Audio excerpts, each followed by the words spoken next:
He says a majority believe that, quote, all people pray to the same God or spirit, no matter what name they use for that spiritual being, and that if a person is generally good or does good enough things for others during their life, they will earn a place in heaven. Then after citing a series of reports, Barna concludes, in short, the spirituality of America is Christian in name only. We desire experience more than knowledge. We prefer choices to absolutes. We embrace preferences rather than truths. We seek comfort rather than growth. Faith must come on our terms or we reject it. We have enthroned ourselves as the final arbiters of righteousness, the ultimate rulers of our own experience and destiny. We are the Pharisees of the new millennium. So we can't just tinker around the edges. We need a new paradigm. We need a God-centered rather than human-centered paradigm. God defines the real world. See, we don't have a real world and then say, how does God fit into the real world? Do you hear people say that?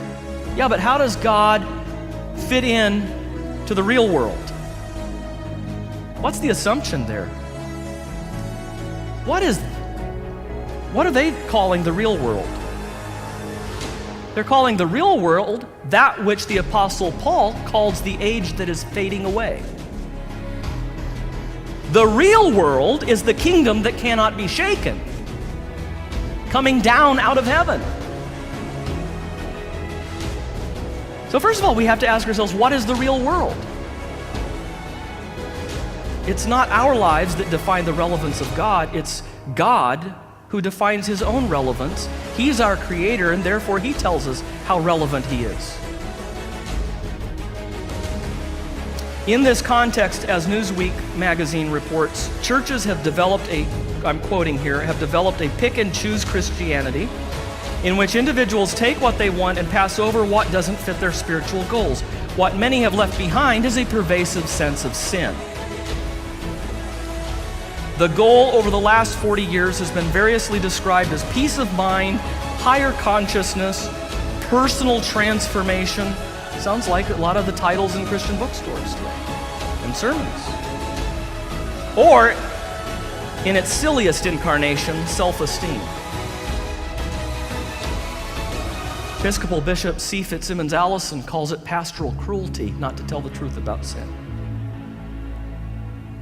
It's pastorally cruel when people have this aching sense of anxiety, depression, and guilt, not to tell them what the objective source of that is, so that they can be forgiven. But we trivialize sin.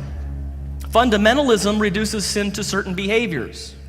So if you can stop doing those things, you're okay. Sin, then, is what those other people do out there.